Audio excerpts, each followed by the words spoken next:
والعاقبۃ للمتقین الصلاۃ والسلام علی سید الانبیاء والمرسلین قال اللہ تبارک و تعالی فی الکلام المجید اما بعد فاعوذ باللہ من الشیطان الرجیم بسم اللہ الرحمن الرحیم اہدنا الصراط المستقیم صراط الذین انعمت علیہم صدق اللہ العظیم قال اللہ تبارک و تعالی فی شان حبیبی مخبرا و عامرا ان اللہ و ملائکتہ یصلون علی النبی یا ایھا الذین آمنوا صلوا علیہ وسلموا تسلیما بآواز بلند اللہم صلی علی سیدنا و مولانا محمد وعلی آل سیدنا و مولانا محمد وبارک وسلم وصلی علیہ الصلاۃ والسلام علیک یا سیدی یا رسول اللہ۔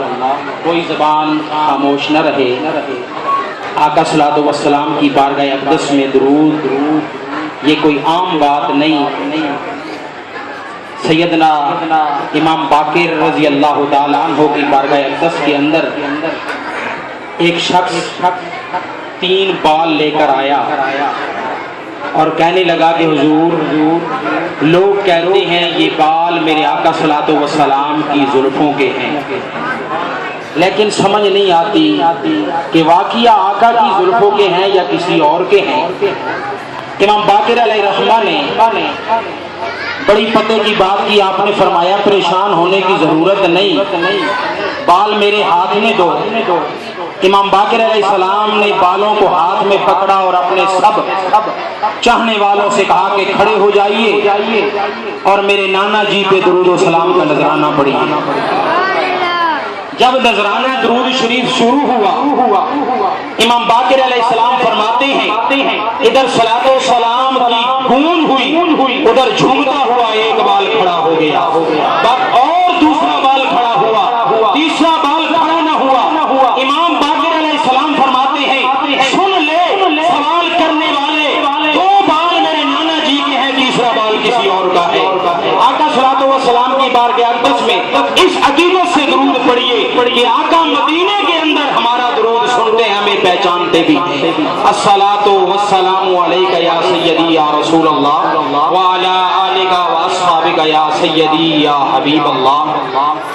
عزیزم علی حیدر نے تار ایک اور چھیڑ دی ہے، ذہن میں کچھ اور بنا کے لایا تھا۔ اس نے آقا صلاۃ والسلام کی آل مبارک کا ذکر کر کے ایسی روح تڑپائی ہے کہ دل کرتا ہے کہ چند لمحے ہم بھی سیدہ کائنات کا ذکر کر لیں۔ کیوں؟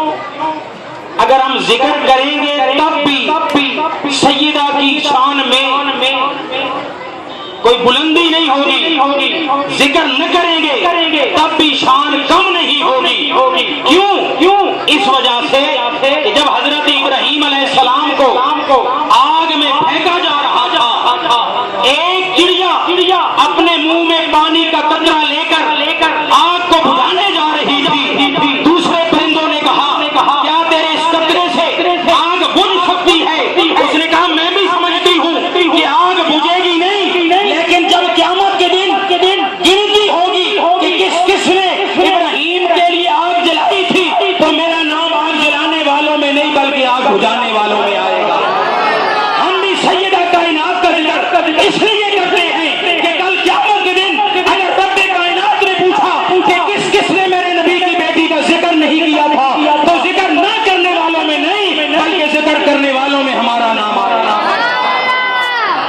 سیدہ کائنات وہ ہستی ہیں حضرت عثمان ذی النورین رضی اللہ تعالیٰ عنہ نے آقا صلاۃ والسلام کی دعوت کی، اور آقا صلاۃ والسلام جب اپنے حجرہ مبارک سے چلے کاشانہ عثمان کی طرف میرے آقا نے قدم اٹھایا، عثمان نے گنتی شروع کی، میرے آقا نے مڑ کے پیچھے دیکھا، کہا عثمان کیا کر رہے ہو؟ عرض کی حضور جتنے قدم آپ کے حجرہ سے میرے گھر تک لگیں گے میں چاہتا ہوں کہ ہر قدم کے بدلے غلام کو آزاد کر دوں۔ اس محفل کے اندر حضرت مولا علی بھی موجود تھے، جب محفل ختم ہوئی، کھانا ختم ہوا، گھر آئے پریشانی کے عالم میں، سیدہ کائنات نے پوچھا میرے سرتاج پریشان کیوں ہے؟ عرض کرنے کی ہے, ہر قدم کے بدلے میں غلام آزاد کیا ہے. میں بھی چاہتا ہوں دعوت کروں, لیکن کیا کروں, میں غلام آزاد نہیں کر سکتا. سیدہ کائنات نے فرمایا اے میرے سرتاج, پریشان ہونے کی ضرورت نہیں, آپ اپنے نبی کو دعوت دے کر آ جائیے, اللہ کرم فرمائے گا. یہاں پر دو روایات آتی ہیں. ایک روایت یہ ہے کہ سیدہ کائنات نے کھانا تیار کر کے چولہے پہ رکھ کے خود مصلی بچھا لیا, اور ایک روایت جو مجھے زیادہ پسند ہے کہ سیدہ کائنات نے خالی بیچ کے چولہے پہ چڑھا دیے اور خود مصلی بچھا دیا. اللہ کے سامنے سر پر سجود ہو گئی, عرض کرنے لگی مولا آج میری عزت کی لاج تو نے رکھنی ہے. جب صحابہ کرام آقا صلی اللہ علیہ وسلم کی میت میں سیدہ کائنات کے گھر آئے, سیدہ جب مصلی سے فارغ ہوئی, سیدہ کائنات نے جب چولہے پر چڑھے ہوئے بیچوں سے ڈھکن اٹھائے, اللہ کی قسم ایسی خوشبو آ رہی تھی کہ آج سے پہلے کبھی کھانے میں اتنی خوشبو نہیں تھی. سیدہ کائنات نے کھانا آقا صلی اللہ علیہ وسلم کی بارگاہ میں پیش کیا. میرے آقا کھانا تناول فرما رہے ہیں اور چہرے پہ مسکراہٹ آتی ہے. میرے آقا جب مسکرائے ہیں, صحابہ نے عرض کی یا رسول اللہ مسکرانے کی وجہ کیا ہے؟ میرے آقا نے فرمایا ابھی جبریل امین آئے ہیں اور کہتی ہے کہ اللہ نے یہ پیغام دیا ہے کہ سیدہ کائنات سے یہ کہہ دو کہ جتنے قدم آپ کے حجرہ سے کاشانہ عثمان تک لگے تھے, ہر قدم کے بدلے میں غلام آزاد کیا تھا, لیکن جتنے قدم آپ کے حجرہ سے کاشانہ فاطمہ تک لگے ہیں, میں نے ہر قدم کے بدلے میں 1000 امتی کی بخشش فرما دی ہے. نعرہ تکبیر, نعرہ رسالت, نعرہ حیدری. وہ ہستیاں ہیں سید کائنات. اب جو کہ موضوع میرا اولیاء اللہ ہے, اہدنا الصراط المستقیم. ہم تقریباً 5 مرتبہ نماز کے اندر 5 مرتبہ نماز پڑھتے ہیں, تو نماز کے اندر ہر رکعت میں یہی دعا کرتے ہیں اہدنا الصراط تھوڑا بولو اہدنا الصراط. چاول سائیں اور بڑے سونے پکائے, سارے کھانے کسی کھا دو میں بھی کھا سکتا, لیکن بولو اہدنا الصراط المستقیم. کچھ حضرات نے ترجمہ یہ کیا کہ یا اللہ ہمیں سیدھا راستہ دکھا. اعلی حضرت عظیم البرکت الشاہ احمد رضا بریلوی رحمۃ اللہ تعالی علیہ نے اس کا ترجمہ یہ کیا کہ یا اللہ ہمیں سیدھے راستے پر چلا. اس آیت جو اگلی آیت ہے صراط الذین انعمت علیہم, اس آیت کا اس آیت کے ساتھ ربط ہے, تعلق ہے کہ یا اللہ ہمیں سیدھے راستے پر چلا, اس راستے پر کہ جس پر صراط الذین انعمت علیہم, جن لوگوں پر تو نے انعام کیا, اور انعام کیا جس راستے پر وہ چلے ہیں اس راستے پر ہمیں چلا. راستہ دیکھنا اور ہے اور چلنا اور ہے. ساری زندگی یہی دعا مانگتے رہیں گے ہمیں سیدھا راستہ دکھا, چلیں گے کب؟ صراط الذین انعمت علیہم, ان لوگوں کے راستوں پر چلا جن پر تیرا انعام ہوا. انعام یافتہ لوگ ہیں. اللہ نے فرمایا فاولئک مع الذین انعم اللہ علیہم من النبیین والصدیقین والشہداء والصالحین. چوتھا طبقہ جو ہے, تینوں کو بات انشاءاللہ بعد میں ہوگی, چوتھے طبقے پر بات کرتے ہیں. صالحین کا طبقہ ہے, اولیاء اللہ کا طبقہ ہے جن پر اللہ نے انعام کیا, اور اولیاء ایسے نہیں بنے. سخی سلطان باؤ رحمۃ اللہ تعالی علیہ فرماتے ہیں عاشق ہویوں عشق کمامی دل رکھی مانگ پہاڑا ہو. نہیں سمجھ آئی میرے خیال ہے. عاشق ہویوں, عاشق کیا ہے؟ حضور غوث اعظم جیلانی, شیخ عبد القادر الحسنی والحسینی رضی اللہ تعالی عنہ, آپ رات کا پچھلا پیر ہے, وظائف میں ہے, آواز آتی ہے غوث عاشق بنے گا, معشوق بنے گا. عرض کی جواب کل دوں گا. اسی پریشانی کے عالم میں رات گزر گئی. صبح بازار گئے, ایک لوہار لوہے کو گرم کرنے والا, اس نے جب غوث کے چہرے پر نگاہ کی تو عرض کرنے لگا غوث اتنی سی بات پہ پھنس گئے ہو, اتنی سی بات پہ پھنس گئے ہو. اس نے فرمایا اچھا اگر میرے دل کی بات جان گیا ہے تو مجھے اس کا حل بھی بتا دے. کہنے لگا میں کل بتاؤں گا، آج نہیں. ایک رات اور اسی کشمکش میں گزری. صبح ہوئی، جب بازار پہنچے دیکھتے ہیں دکان پہ تالا لگا ہوا ہے. پوچھا یہ لوہار کدھر گیا؟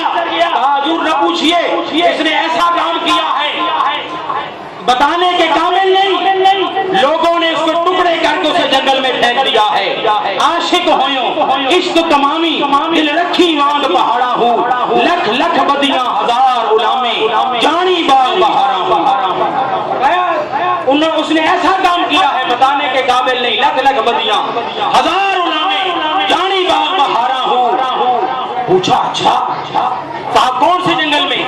جب پتا چلا گئے، دیکھتے ہیں کہ ہر عذاب بکھرا پڑا ہے. ٹانگیں علیحدہ پڑی ہیں، بازو علیحدہ پڑے ہیں، ہاتھ علیحدہ پڑے ہیں، جسم علیحدہ پڑا ہے، ہر علیحدہ پڑا ہے، ہر ٹکڑا علیحدہ ہے. حضور غوث اعظم جیلانی نے اس کے گوشت کے ٹکڑوں کو جب اکٹھا کیا، بس اکٹھا کرنے کی دیر تھی کہ اللہ نے اسے زندہ فرما دیا. جب زندہ ہوا کہنے لگا غوث عاشق نہ بنی، عاشقوں کا یہ حال کرتا ہے. عاشقوں کا عاشق ہویوں عشق کماندی، دل رکھی وانگ پہاڑا ہوں، لکھ لکھ بدیاں ہزار غلامیں، جانی باغ بہارا ہوں. اگر تھوڑی سی تبدیلی کر دوں،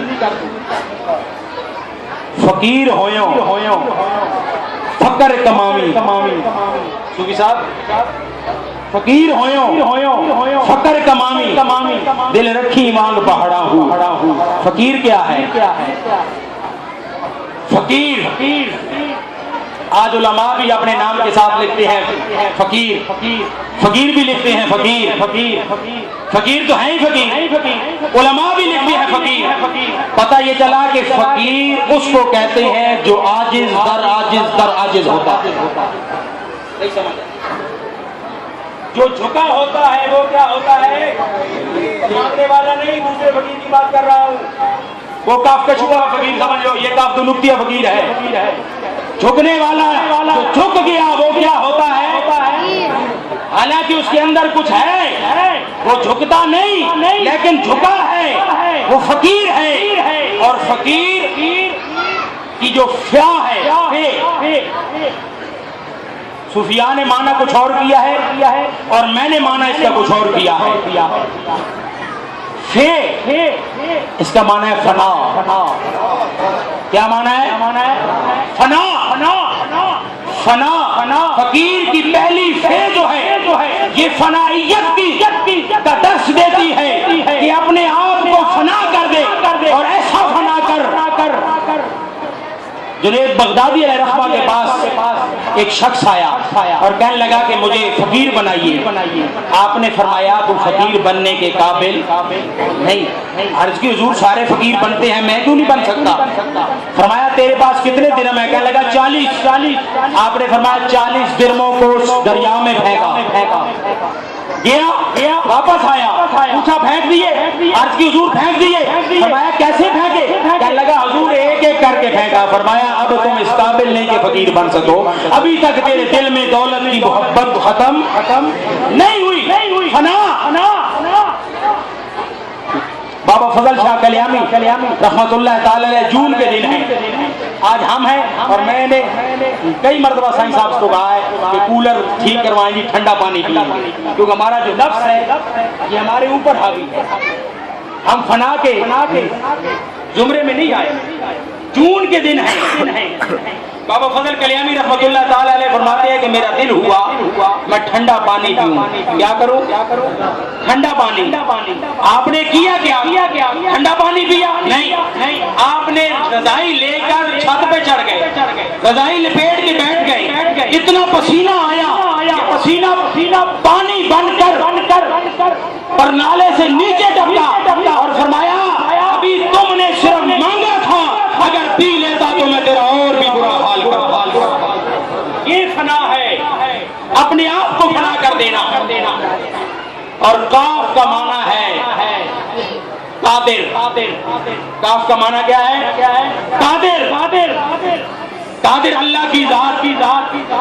اور یا کا معنی ہے یاد اور رے کا معنی ہے راضی. اپنے آپ کو فنا کر کے اللہ کی یاد میں رہ کر اس قادر مطلق کو جو راضی کر لے وہ فقیر ہوتا. اپنے آپ کو فنا کر کے یاد الہی میں رہ کر اس ذات کو جو راجہ نور محمد چرائی رحمۃ اللہ تعالی علیہ فقیر کا معنی کرتے ہیں. آپ فرماتے ہیں کہ فقیر کا معنی یہ ہے کہ جو فے ہے اس سے فقیر فکر کرتا ہے سوچ کرتا ہے. کیسی فکر کرتا ہے؟ فکر ایسی کرتا ہے. ایک امیر آدمی کسی صوفی کا مرید تھا. وہ آیا اور کہنے لگا حضور میں نے آپ کے اعزاز میں دعوت دی ہے کھانے کی, آپ میرے گھر تشریف لائیے. آخری بات عرض کرتا ہوں, تشریف لائیے اور کھانا تناول فرمائیے. آپ نے فرمایا میں ٹھیک ہوں اپنی جگہ پہ, آپ جائیں. کہنے لگا حضور نے میں نے آپ کے لیے کیا ہے. اس فقیر نے کہا کہ میری کچھ شرائط ہیں. وہ شرائط یہ ہے کہ میں جہاں بیٹھوں گا تم مجھے روکو گے نہیں. کہا حضور یہ بھی ٹھیک ہے. پھر کہا دوسری میری شرط یہ ہے میں جو کھاؤں گا تم مجھے منع نہیں کرو گے. کہا حضور ٹھیک ہے جو مرضی ہے کھانا. پھر کہا تیسری شرط ہے جو میں کہوں گا وہ تم کرو گے. کہا حضور یہ بھی ٹھیک ہے کر لیں گے. جب سب لوگ آ چکے وہ اللہ کا فقیر آیا جہاں سب لوگوں کے جوتے پڑے تھے وہاں بیٹھ گیا. ادھر متوجہ میری طرف, وہاں بیٹھ گیا. وہ آیا کہنے لگا حضور آپ آگے آئیے, آپ کے لیے آگے جگہ بنائی ہے. آپ نے فرمایا کہ میں نے تمہیں کہا تھا میری شرط ہے میں یہاں بیٹھوں گا تو مجھے روکو گے نہیں. کہا ٹھیک ہے حضور بیٹھ جائیے. جب کھانا لگا کہا حضور آئیے کھانا کھائیے. کہا آپ کھائیں. انہوں نے جیب سے خشک ٹکڑا روٹی کا نکالا, اس کو چبانے لگ گئے. فرمایا یہ میں کھا رہا ہوں تم کھاؤ. جب کھا چکے فرمایا ادھر آؤ. میری تیسری شرط یہ ہے کہ چولہا بھی لے آؤ اور توا بھی لے آؤ اور ماچس بھی لے آؤ. توا بھی لے آیا, چولہا بھی لے آیا, ماچس بھی لے آیا. فرمایا آگ جلاؤ. جب آگ جلائی گئی اس توے کو اوپر رکھا چولہے کے. جب چولہے کے اوپر توا گرم ہو گیا تو اللہ کا فقیر اٹھا, اس نے اپنا پاؤں اس توے کے اوپر رکھ دیا. فرمایا آؤ جو میں نے کھایا تھا اس کے میں نے حساب دے دیا, اب جو تم نے کھایا اس کا حساب تم دے دو. یہ فقیر ہے, فکر کرتا ہے. اور کاف سے مراد کنات ہے. کنات اللہ نے دے دیا بسم اللہ, نہ دیا تب بھی بسم اللہ. بلکہ ایک فقیر کے پاس دوسرا شخص پہنچا. اس نے کہا حضور آپ کیا کرتی ہیں؟ اس نے کہا جی مل جائے تو الحمدللہ کرتے ہیں, نہ ملے تو صبر کرتے ہیں, اگر مل جائے تو کھا لیتے ہیں. اس اللہ کے فقیر جواب دیا یہ تو میرے کتے کرتے ہیں, کوئی اور بات بتاؤ. میرے کتے یہ کرتے ہیں, اگر نہ ملے تو صبر کرتے ہیں, مل جائے تو کھا لیتے ہیں. کہا حضور پھر آپ کیا کرتے ہیں؟ فرمایا میں یہ کرتا ہوں اگر مل جائے تو اللہ کی راہ میں خرچ کر دیتا ہوں, نہ ملے تو میں اس پہ صبر کر لیتا. یہ فقیر ہے. اور فرمایا یا سے یہ مراد ہے کہ ہر وقت ہر لمحہ یاد الہی میں رہتا ہے. اور رے سے مراد فرمایا وہ ریاضت کرتا ہے, عبادت نہیں کرتا.